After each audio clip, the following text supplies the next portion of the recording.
Il y a des moments dans la vie où vous vous demandez pourquoi tant de gens s'acharnent contre vous. Pourquoi ces attaques incessantes? Pourquoi ces trahisons, ces injustices, ces coups bas qui semblent surgir de partout? Vous avez l'impression d'être seul face à un combat que vous n'avez même pas choisi. Mais écoutez bien, ce n'est pas vous qu'ils attaquent, c'est l'appel que Dieu a placé sur votre vie. Vous êtes un élu, et cela dérange.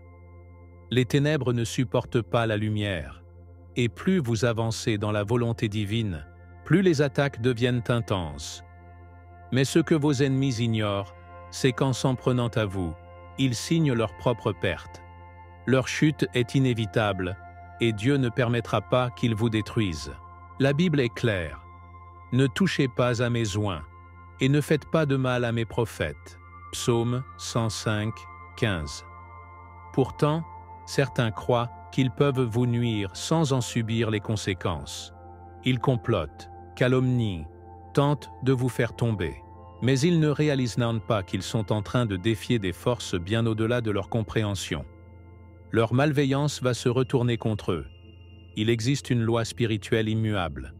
Tout ce qu'ils ont voulu vous faire, c'est, sur leur propre vie, que cela retombera. Ce qu'ils sèment, ils le récolteront avec une force décuplée. Ce n'est qu'une question de temps, avant qu'ils ne tombent dans leur propre piège.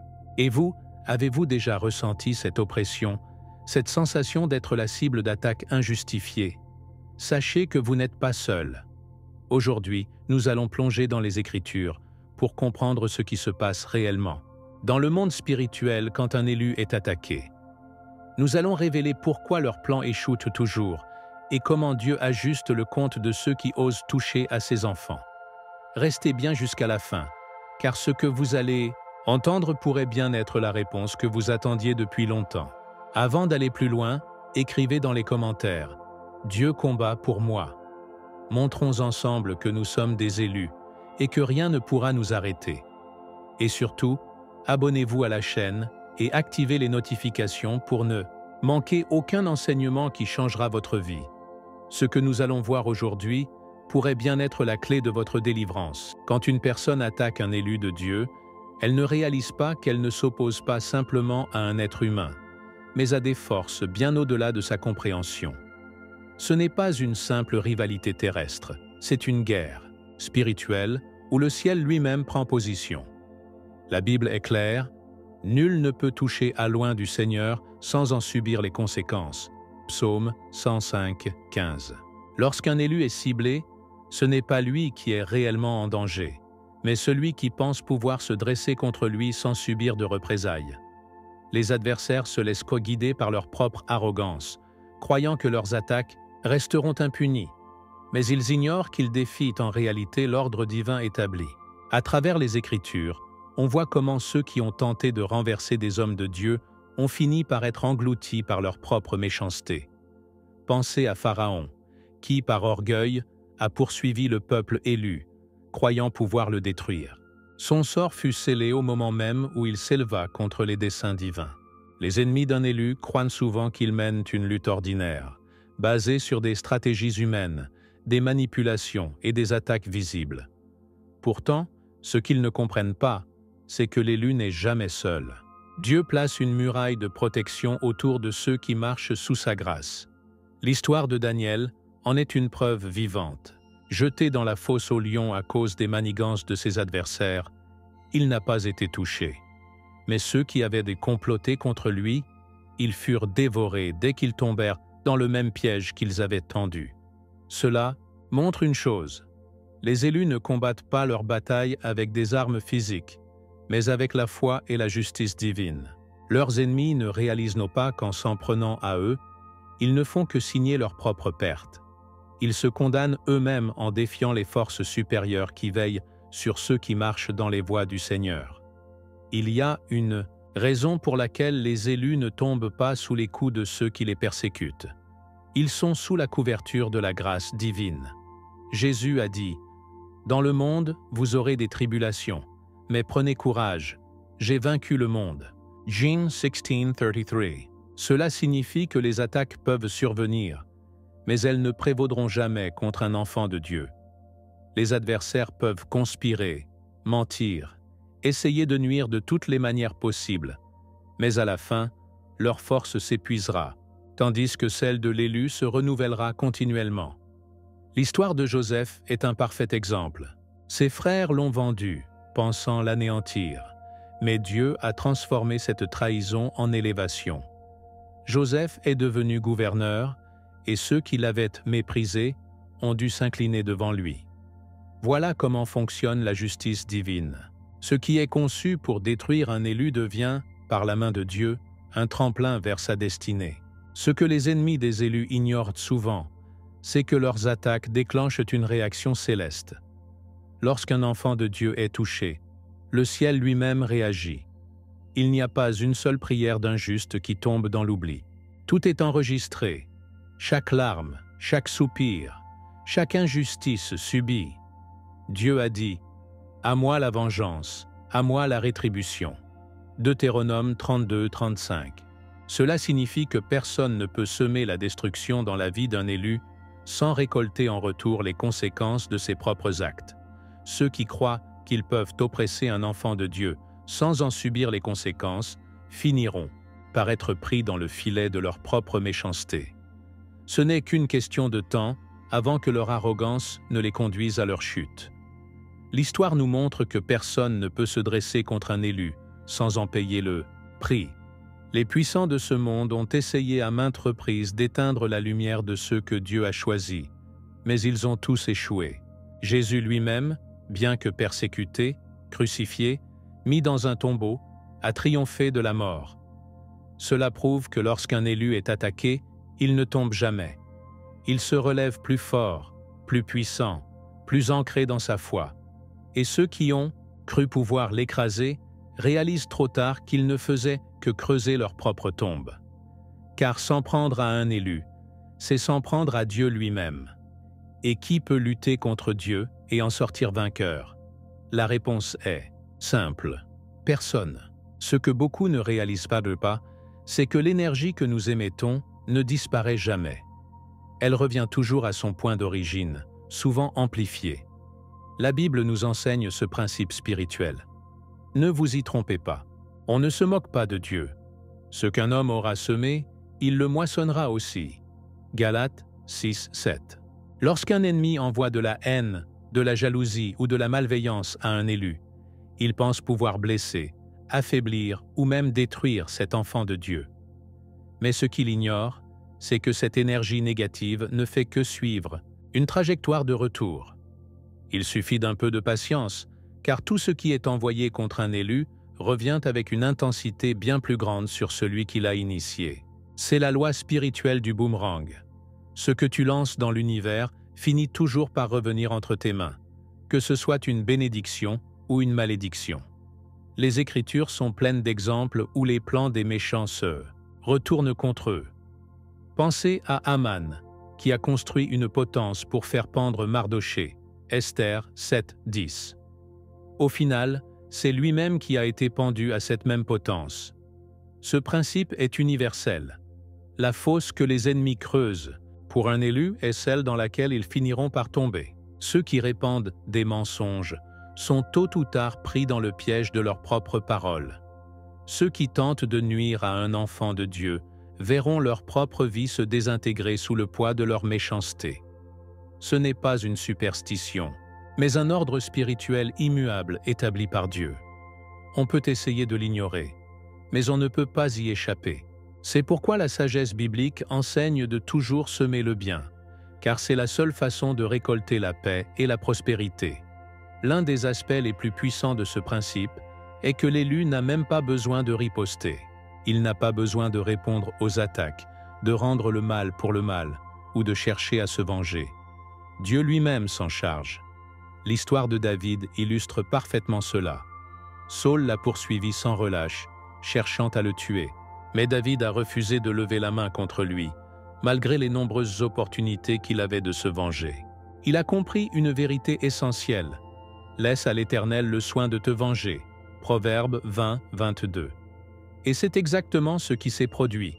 Saül est tombé sur son propre épée, détruit par ses propres choix, tandis que David a été élevé sur le trône, recevant tout ce que Dieu lui avait promis. Voilà comment fonctionne la justice divine. Les ennemis pensent qu'ils peuvent briser un élu, mais ils ne réalisent pas qu'ils ne font que s'affaiblir eux-mêmes. Plus ils persécutent, plus ils se consument intérieurement. L'amertume, la haine et la jalousie les rongent jusqu'à ce qu'ils ne soient plus que l'ombre d'eux-mêmes, tandis que l'élu, au contraire, grandit, prospère et se renforce. Pourquoi? Parce qu'il ne se laisse pas contaminer par ces énergies négatives. Il comprend que son seul rôle est de rester fidèle à Dieu, de persévérer et de continuer à avancer, pendant que le Seigneur s'occupe du reste. C'est ainsi que les méchants tombent dans le piège de leur propre méchanceté, tandis que les justes montent toujours plus haut, sous la protection divine. Si quelqu'un cherche à vous faire du mal, ne vous inquiétez pas. Ne gaspillez pas votre énergie à essayer de vous défendre avec des moyens humains. Faites confiance à Dieu, car il voit tout et ajuste tout selon sa justice parfaite. Rien ne passe inaperçu devant lui. Il sait qui vous a blessé, qui a cherché à vous abattre, qui a comploté contre vous. Et il a déjà préparé un retour, de bâton qui s'abattra sur ceux qui croyaient pouvoir vous atteindre impunément. Laissez-les parler, laissez-les comploter, laissez-les croire qu'ils ont gagné, car à la fin, ce qu'ils ont semé, ils le récolteront. Et l'élu, lui, continuera d'avancer, intact, intouchable, toujours plus fort sous la main de Dieu. Les ennemis d'un élu pensent souvent qu'ils ont gagné dès qu'ils réussissent à lui nuire d'une quelconque manière. Ils se réjouissent de voir un enfant de Dieu passer par des épreuves, croyant que leur malveillance a porté ses fruits. Mais ce qu'ils ignorent, c'est que leur triomphe est temporaire et illusoire. La Bible dit « Le méchant fait des plans contre le juste, et il grince des dents contre lui. Mais le Seigneur se rit de lui, car il voit que son jour arrive. » Psaume 37, 12, 13. Ce que les adversaires ne réalisent pas, c'est que la roue tourne, et quand elle tourne sous la main de Dieu, elle ne revient jamais au même endroit. Ils peuvent croire qu'ils dominent la situation, mais ils sont déjà en train de descendre. Leur chute commence au moment même où ils lèvent la main contre un élu, car ils se placent eux-mêmes en opposition directe avec Dieu. Au début, tout semble aller bien pour eux. Ils prospèrent, ils avancent, ils paraissent intouchables.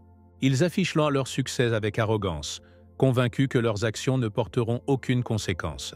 Mais ce n'est qu'une illusion. Leur chute commence lentement, presque imperceptiblement. Des fissures se forment dans leur vie. Des choses qu'ils tenaient pour acquises commencent à se détériorer. Les relations s'effritent, les opportunités s'amenuisent, leur paix intérieure disparaît. C'est comme un édifice qui semble solide de l'extérieur, mais qui est rongé de l'intérieur par un poison invisible. Ils ne comprennent pas encore ce qui leur arrive, mais ils sentent que quelque chose ne tourne pas rond. Leur propre conscience commence à les tourmenter, car on ne peut pas semer le mal sans en ressentir les effets. Puis vient la phase de l'effondrement visible. Ce qui était autrefois solide s'écroule sous leurs yeux. Leur réputation est ternie, leur stabilité financière est ébranlée, leurs relations deviennent toxiques. Ils réalisent alors que la vie ne tourne plus en leur faveur. Ce qu'ils enviaient chez l'élu, ils le perdent eux-mêmes. Ils voient ceux qu'ils ont tenté de détruire s'élever, tandis qu'eux sombrent dans un cycle d'échecs et de frustration.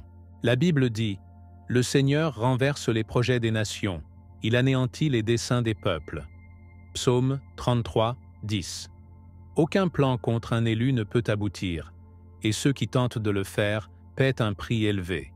La descente est douloureuse, car ils se rendent compte, souvent trop tard, que ce qu'ils croyaient être une victoire n'était que le prélude de leur propre destruction. Le pire dans cette chute, c'est qu'elle est irréversible tant qu'ils ne se repentent pas. Dieu ne prend pas plaisir à voir tomber les méchants. Il leur laisse toujours une porte ouverte pour le retour. Mais la plupart sont trop aveuglés par leur orgueil pour voir cette issue. Comme Pharaon, qui malgré les plaies envoyées sur l'Égypte, refusait d'écouter. Son cœur s'endurcissait à chaque avertissement, jusqu'à ce qu'il connaisse sa perte dans la mer Rouge. De la même manière, les ennemis des élus continuent de s'accrocher à leur haine, croyant encore pouvoir inverser le cours des choses. Mais en vérité, ils ne font que creuser leur propre tombe, s'enfonçant toujours plus dans l'oubli et la souffrance. L'élu, lui, n'a même pas besoin de se réjouir de cette chute. Il sait que tout cela n'est que l'accomplissement de la justice divine. Il sait que son rôle n'est pas de célébrer la ruine de ceux qui l'ont combattu, mais de continuer à avancer sous la protection de Dieu.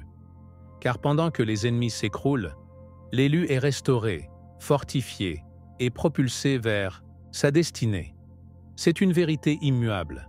Ce qui est construit sur l'injustice ne dure jamais, mais ce qui est bâti sur la foi et la justice de Dieu subsiste à jamais. Un élu de Dieu n'a pas besoin de se justifier, ni de se battre contre ceux qui le persécutent. Il est sous la protection d'une force bien plus grande que les attaques humaines. La Bible dit « L'Éternel combattra pour vous, et vous, gardez le silence ». Exode 14, 14. Cela signifie que, peu importe les accusations, les complots ou les injustices dirigées contre un enfant de Dieu, il n'a pas besoin de s'inquiéter ni de répondre aux attaques. Ce n'est pas son rôle de chercher à se défendre avec des moyens humains, car c'est Dieu lui-même qui prend sa cause en main. Les élus sont protégés par un mur invisible de justice divine, et ceux qui tentent de leur nuire se heurtent à cette protection sans même le réaliser.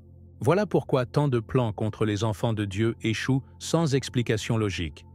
Ce n'est pas une coïncidence, c'est l'intervention divine. Les adversaires d'un élu pensent souvent qu'ils ont le dessus lorsqu'ils le voient rester silencieux, ne pas riposter, ne pas chercher à se venger.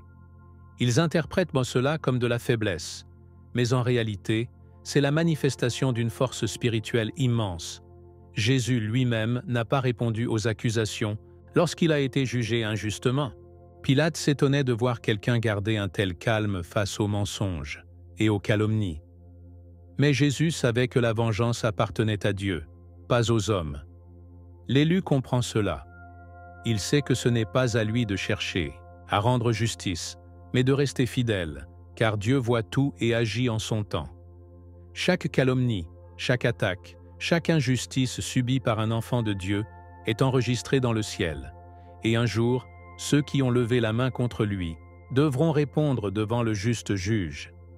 Ne pas chercher à se défendre ne signifie pas subir passivement. Cela signifie avoir une foi inébranlable en la justice divine, savoir que chaque bataille appartient à Dieu.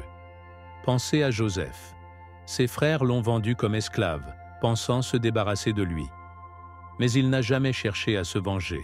Il a laissé Dieu agir, et le Seigneur a transformé son malheur en bénédiction. Il est devenu le gouverneur d'Égypte, et ceux qui l'avaient trahi ont fini par venir chercher son aide. C'est ainsi que Dieu renverse les situations. Celui qui est attaqué injustement aujourd'hui sera élevé demain. Celui qui est méprisé sera honoré. Celui qui est jugé sera justifié par la main du Seigneur. L'élu ne se bat pas avec ses poings ni avec ses paroles, il se bat avec sa foi.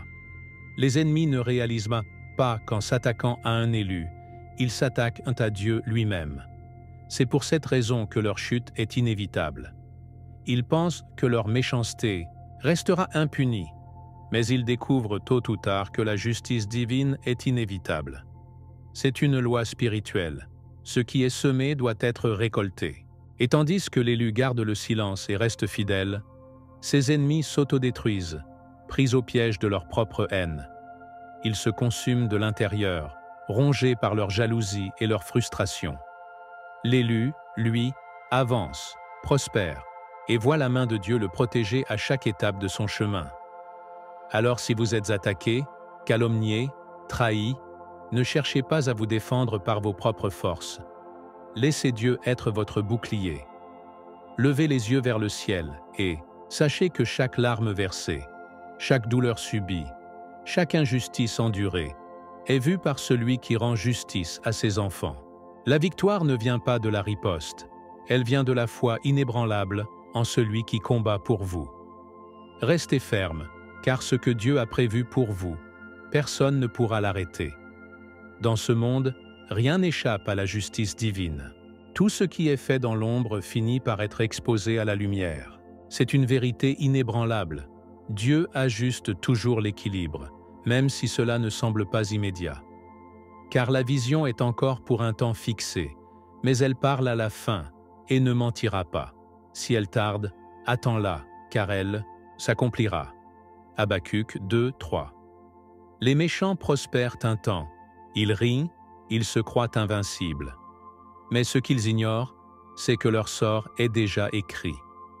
Dieu ne laisse jamais un acte injuste sans réponse. Il observe, il patiente. Il donne même des opportunités de repentir. Mais si l'orgueil persiste, alors le jugement tombe.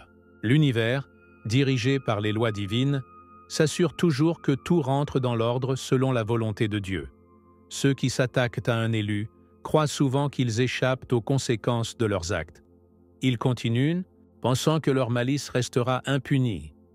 Mais la parole de Dieu dit « Ne t'irrite pas à cause des méchants, n'envie pas ceux qui font le mal, car ils sont fauchés aussi vite que l'herbe, et ils se flétrissent comme le gazon vert. » Psaume 37, 1, 2. Rien n'est laissé au hasard. Un jour, le vent tourne et ceux qui étaient en haut tombent sans comprendre pourquoi. Ils ignorent que la balance divine était simplement en train de s'ajuster. Ce qu'ils ont semé dans la méchanceté, ils doivent maintenant le récolter. Chaque action, chaque pensée, chaque parole prononcée contre un enfant de Dieu déclenche un effet en retour. Rien ne disparaît, tout revient, et souvent avec une force bien plus grande. Regardez l'histoire de Naboth et d'Achab. La reine Jézabel a comploté pour voler la vigne d'un homme juste, pensant qu'elle pouvait agir sans conséquence. Mais Dieu a envoyé Élie prononcer un jugement sur leur maison. 1 Roi 21. Peu de temps après, Achab est mort sur le champ de bataille, et Jézabel a fini dévorée par les chiens. Pourquoi? Parce qu'on ne peut pas troubler l'ordre divin et espérer s'en sortir indemne. Chaque injustice commise contre un élu est enregistrée dans les cieux, et tôt ou tard, la justice s'abat. Cela peut prendre du temps, mais ce temps n'est qu'un test de patience pour ceux qui ont confiance en Dieu. La promesse reste la même, l'équilibre sera toujours rétabli, car Dieu est un juge parfait. L'élu n'a donc pas besoin de se soucier des apparences. Parfois, il peut sembler que le mal a le dernier mot, que ceux qui trahissent, qui mentent, qui manipulent, réussissent. Mais ce n'est qu'une illusion temporaire. La justice divine est implacable et fonctionne selon un calendrier céleste.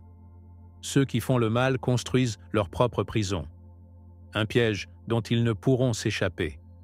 Celui qui creuse, une fosse y tombera, et la pierre reviendra sur celui qui la roule. Proverbe 26, 27. Pendant que l'ennemi se débat avec ses propres chaînes, l'élu, lui, est libéré, restauré et élevé plus haut encore. Voilà pourquoi il ne doit jamais douter du plan de Dieu. Si aujourd'hui vous vous sentez attaqué, trahi, oppressé, souvenez-vous que l'histoire ne s'arrête pas là. Le mal ne triomphe jamais éternellement. Laissez Dieu ajuster l'équilibre, car il le fait toujours au moment parfait. Continuez à marcher avec foi. Restez en paix et observez comment le Seigneur transforme chaque injustice en témoignage, chaque larme en bénédiction et chaque douleur en force. L'univers peut sembler injuste, mais sous la main de Dieu, tout finit toujours par retrouver son équilibre. Vous l'avez vu aujourd'hui. Personne ne peut s'attaquer à un élu sans en payer le prix. Dieu veille, il voit tout, et sa justice ne faillit jamais. Ceux qui vous ont combattu, méprisé, tenté de vous détruire, ils ne réaliseront pas qu'ils ont déjà déclenché leur propre chute. Mais vous êtes protégés, fortifiés, et rien ne pourra vous arracher des mains de Dieu. La seule chose que vous devez faire, c'est garder la foi et avancer, car ce qui vous attend est bien plus grand que tout ce qu'ils ont tenté de vous enlever. Et vous, avez-vous déjà été témoin de la justice divine en action? Partagez votre expérience dans les commentaires, car votre témoignage peut renforcer la foi de quelqu'un aujourd'hui. Et surtout, n'oubliez pas de vous abonner à la chaîne et d'activer les notifications, car ce que nous avons vu aujourd'hui n'est qu'une partie des révélations que Dieu veut vous transmettre. Le prochain enseignement qui s'affichera À l'écran va encore plus loin dans la compréhension du combat spirituel. Cliquez dessus maintenant et découvrez comment vous préparer pour ce que Dieu réserve à ses élus. Que Dieu vous bénisse abondamment, ici José, et à très bientôt.